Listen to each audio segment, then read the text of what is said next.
네, 안녕하세요. 왕재주식 애널리스트 투신입니다. 자, 구독, 좋아요 많이들 눌러주시면 영상 제작에 많은 도움 되니 많이들 클릭해 주시기 바라겠습니다. 자, 이번에 우리가 알아볼 종목은 코드번호 115450, 코드번호 115450, 바로 G3BNT입니다.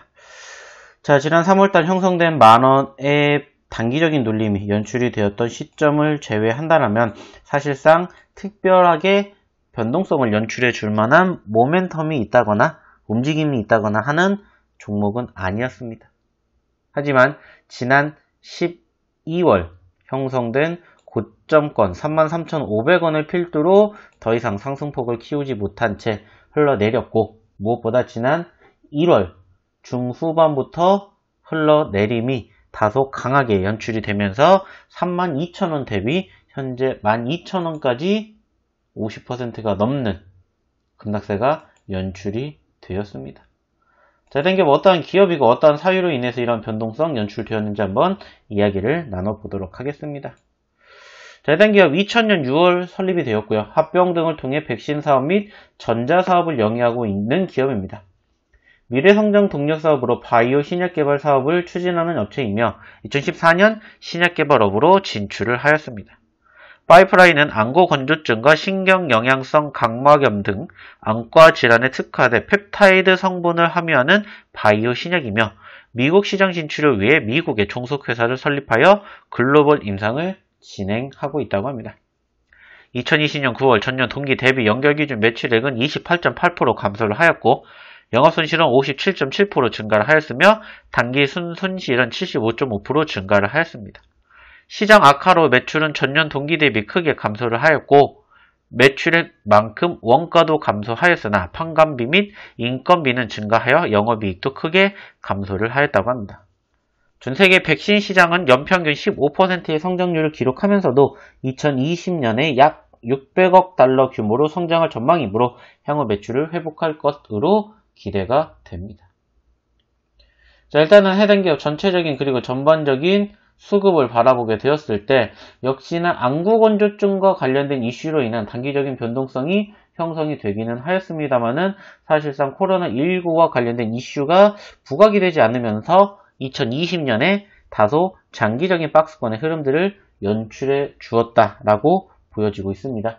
특히나 해당 기업 같은 경우에는 지난 2021년 1월 달에 질병관리청이 반부한 코로나19 백신 유통 보관 체제 준비 상황에 G3BNT, 즉 해당 기업이 유통 협력 업체로 참여한다라는 소식에 단기적으로 고개를 들어주는 수급도 체크를 해볼 수가 있었습니다.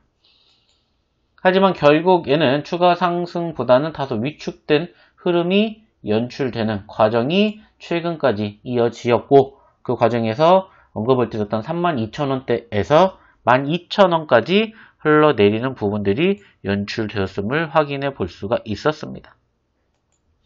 물론 그 과정에서 추가적으로 HLB에 대한 금융위원회 심의 이슈가 있었고, 해당 기업도 마찬가지로 관련된 이슈가 부각이 되면서 흐름이 형성되는, 연출되는 모습들을 우리가 확인해 볼 수가 있었습니다. 일단은 전체적으로 최근에 HLB와 관련된 이슈가 부각이 되었을 때 해당 기업 또한 동반 이슈로 인해 위축된 부분들이 있었습니다. 무엇보다 임상시험 결과에 대한 허위 공시 혐의로 지난해 6월 검찰 고발 조치를 당했었고, 미국 FDA 3상 시험 결과를 자의적으로 해석해 실패한 임상시험을 성공한 것처럼 부풀렸다라는 부분들이었습니다. 그리고 이 부분들이 다시 한번 부각이 되면서 사실상 최근에 급락세가 연출되는 포지션을 우리가 확인해 볼 수가 있었다라는 겁니다.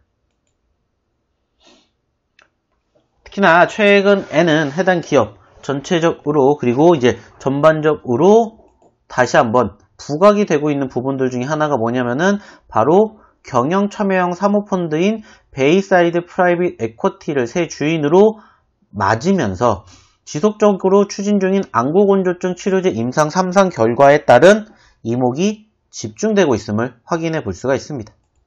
그리고 이 부분이 과거에도 이미 한 차례 부정적인 입장을 밝힌 만큼 현재 시점에서도 다시 한번 이러한 부분들이 부각되지 않나 라는 과정이 집중되면서 사실상 최근의 급락까지도 이어지지 않았나 생각해 볼 수가 있습니다.